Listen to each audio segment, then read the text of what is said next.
The Dursleys, reluctantly, through Harry. Vernon, Petunia, and Dudley Dursley are fully aware that the wizarding world is real. They simply spend years trying to deny, suppress, or flee from it. Petunia knows from childhood that her sister Lily is a witch, and by the time Harry arrives on Privet Drive, the household policy is total silence about magic. When Hagrid finally reaches the hut on the rock with Harry's Hogwarts letter, he exposes the truth the Dursleys have hidden. They never told Harry what was in Dumbledore's letter and had swore we'd stamp it out of him, confirming both knowledge and active concealment. From that moment, their ongoing behavior shows informed resistance rather than ignorance. They witness Hagrid send an owl, hear the words Hogwarts School of Witchcraft and Wizardry, and are explicitly identified by Hagrid as Muggles, marking their status as non-magical but in-the-know relatives. The fact that Vernon attempts to forbid Hagrid from telling Harry anything underlines that the Dursleys' issue is not disbelief, but refusal to accept a reality they already understand. Their awareness deepens with direct exposure to magical incidents around their home life. Aunt Marge's inflation after relentless provocation is one example of uncontrolled magic in their presence. The Ministry subsequently cleans up these kinds of messes, and the family's reactions make sense only if they already grasp that such effects are supernatural, not mundane.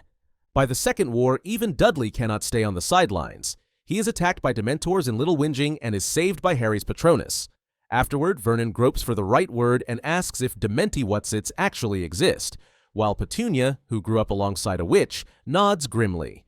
This is no longer abstract for them. They have witnessed a Ministry-class threat on their doorstep and acknowledge it aloud. Finally, the Order formally briefs and evacuates the Dursleys for their protection. Kingsley Shacklebolt and Arthur Weasley turn up in person, and the family debates leaving under guard because of Voldemort, some of my lot, as Harry puts it. In their last scene together, Dudley haltingly thanks Harry. "You saved my life," a response that only makes sense in a household that now fully accepts the stakes and the existence of Dementors, wizards, and Voldemort's war. Frank Bryce indirectly witnessed Voldemort. Frank Bryce, the elderly gardener at the Riddle estate in Little Hangleton, is one of the clearest examples of a Muggle who learns about magic through direct exposure rather than explanation. His role is introduced in Goblet of Fire during the Riddle House chapter, where he overhears Voldemort and Wormtail plotting. He listens to terms like Nagini, the Plan, and Harry Potter, but without context, those words mean little to him. What is clear is that Bryce recognizes the voices and understands that strangers have infiltrated the abandoned house. Bryce becomes a rare Muggle eyewitness to Voldemort in his pre-resurrection state. The description shows him spotting the small, deformed figure sitting in the chair before the fire. Although he cannot possibly identify spells, he immediately understands that something unnatural is present.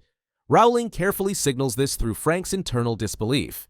He had seen many things in war, but this sight disturbed him in ways he could not rationalize. When Voldemort uses the killing curse on Bryce, the narrative makes clear that Frank never grasps exactly what he has stumbled upon. He does not live long enough for that. Still, his death is noted by the villagers as mysterious, part of the long-standing pattern of strange happenings around the Riddle house. This positions Bryce as one of the few Muggles to die at Voldemort's own hand, and importantly, as someone who was never obliviated. His knowledge of magic is indirect and incomplete, but it is real enough to cost him his life. Hermione's parents. Hermione's parents are Muggles, both dentists, and from the start of the series, they are fully aware their daughter is a witch. In Philosopher's Stone, they are the ones who bring her to King's Cross to board the Hogwarts Express, showing clear acceptance of her magical education. Their knowledge expands gradually. They meet members of the wizarding world, such as the Weasleys, during school breaks, and they allow Hermione to accompany Harry and the Weasleys to the Quidditch World Cup in Goblet of Fire. Although Rowling never gives us their direct conversations about magic, their actions make it plain. They know not only that magic exists, but that their daughter is actively training in it. By the Second Wizarding War, Hermione takes extreme steps to protect them. In Deathly Hallows, she performs a complex memory charm to erase herself from their minds, implanting new identities and sending them to Australia to shield them from Death Eater reprisals. This confirms two things. One, her parents' knowledge of magic was significant enough to make them targets, and two, their memories had to be altered, not erased from the start, meaning they had lived for years in open awareness of the wizarding world. The Muggle Prime Minister, officially briefed. The British Prime Minister is among the very few Muggles formally told about the wizarding world by policy, not accident. This is described in Half-Blood Prince, where Rowling opens with the Prime Minister brooding in his office before being visited by Cornelius Fudge, then Rufus Scrimgeour. The scene establishes that the Muggle head of government is always informed of magical affairs at the start of their term, though each Prime Minister reacts differently. The briefing includes key facts: the existence of the Ministry of Magic, the presence of magical threats in Britain, and confirmation that some unexplained disasters in the Muggle news, bridge collapses, murders, weather anomalies, were actually the work of Voldemort's forces.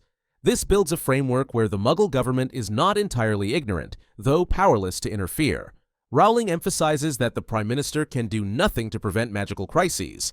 His role is only to be kept informed. Fudge appears via the portrait in the Prime Minister's office fireplace, a channel used to update him when major magical events spill into the Muggle world. The conversation touches on the escape of Death Eaters from Azkaban and the appointment of Scrimgeour as Minister of Magic. The Prime Minister, though resentful, cannot deny the evidence. His own police and agencies are baffled by the unexplained events, and the magical explanations, though bizarre, resolve the mysteries. This unique relationship sets the Prime Minister apart from other Muggles. Unlike the Dursleys, who resist magic, or Frank Bryce, who dies before understanding, the Prime Minister is systematically updated by wizarding officials. He is a participant in the bureaucratic overlap between the two worlds, though always as the powerless party, a reminder that the Ministry only shares what it chooses on its terms. Tom Riddle Senior. Tom Riddle Senior, the wealthy Muggle from Little Hangleton, becomes entangled with the wizarding world through his relationship with Merop Gaunt, Voldemort's mother. In Half-Blood Prince, Dumbledore tells Harry the story using memories. Merope, a squib-like witch from a decayed pureblood family, uses a love potion to ensnare Riddle. This means that from the outset, his knowledge of magic is not chosen but forced. He is manipulated into intimacy with a witch. When the potion eventually wears off, Riddle realizes what has happened.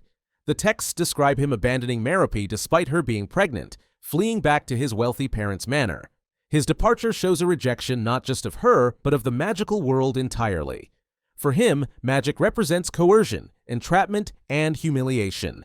That rejection later echoes in Voldemort's hatred for his father, the Muggle who ran away, which drives Voldemort to murder Riddle Senior along with his grandparents. The knowledge Riddle Senior had was minimal but direct. He understood that Merope was different, that he had been manipulated, and that her abilities came from powers outside the normal Muggle world. Unlike the Prime Minister, who received explanations, Riddle Senior experienced magic in the most personal way. In his relationship, his autonomy, and his downfall. His murder at the hands of Voldemort underscores the cycle of knowledge. Knowing about magic as a Muggle is often lethal. Jacob Kowalski. Jacob Kowalski stands apart from the book-era Muggles because his awareness comes not from fear, secrecy, or force, but from inclusion. Introduced in the Fantastic Beasts films, Jacob is a nomage, the American term for Muggle, who stumbles into Newt Scamander's suitcase in New York during the 1920s. He is exposed to magical creatures, spells, and wizarding society almost immediately, far beyond the piecemeal glimpses most Muggles ever get. Unlike Vernon Dursley or Tom Riddle Sr., Jacob responds with awe rather than denial or resentment. His role as a baker makes him an everyman figure, and his delight in magical pastries and creatures marks him as unusually accepting. This acceptance is rewarded. Despite McCusa's strict laws on secrecy, Jacob is permitted to retain his memory of magic by the end of the series, a privilege almost never extended to Muggles. Jacob's eventual marriage to Queenie Goldstein, a witch, formally integrates him into the wizarding world. Their union symbolizes the breakdown of the statute of secrecy barrier on a personal level, love overriding law. While Harry's Muggle relatives represent resistance and the Muggle Prime Minister represents powerless awareness, Jacob embodies cooperation. He is trusted, embraced, and allowed to participate, making him a unique case in wizarding history. James Stewart, the No-Maj co-founder of Ilvermorny. James Stewart was a non-magical stonemason from England who emigrated to North America in the early 17th century. His path into the wizarding world began when he met Isolde Sayre, a witch descended from Salazar Slytherin. Stewart first encountered her after the death of the Boot family when she was living in seclusion on Mount Greylock. Despite being a Muggle, he quickly became an ally and, eventually, her husband. Together, James and Isolde founded Ilvermorny School of Witchcraft and Wizardry, a transatlantic counterpart to Hogwarts. James's role was not magical in practice, but his craftsmanship and open acceptance of the wizarding world were essential. He helped construct the first version of Ilvermorny as a simple stone cottage, which later grew into a castle-like institution. His perspective as a no-mage gave the school its distinctive blend of inclusivity, in contrast to the bloodline obsessions of Europe. James also became involved in early American wand-making. Isolde supplied magical cores, such as horned serpent horn, and James carved the wooden shafts from local trees like prickly ash. One of their first creations, a wand with a horned serpent core and prickly ash wood, was made for Chadwick Boot and was considered exceptionally powerful. This made James Stewart the only known no-mage in wizarding history to contribute directly to wand-making. And James Stewart isn't the only example of how deeply non-magical people can end up connected to wizarding life. Once you start looking closer, you see that some people sense magic more strongly than others, from Muggles who feel nothing at all, to squibs who live among it, to full witches and wizards with rare gifts. If you want to see the full scale, check out my video breaking down all 6 levels of magical sensitivity. It explains exactly where every type of person fits in that hierarchy.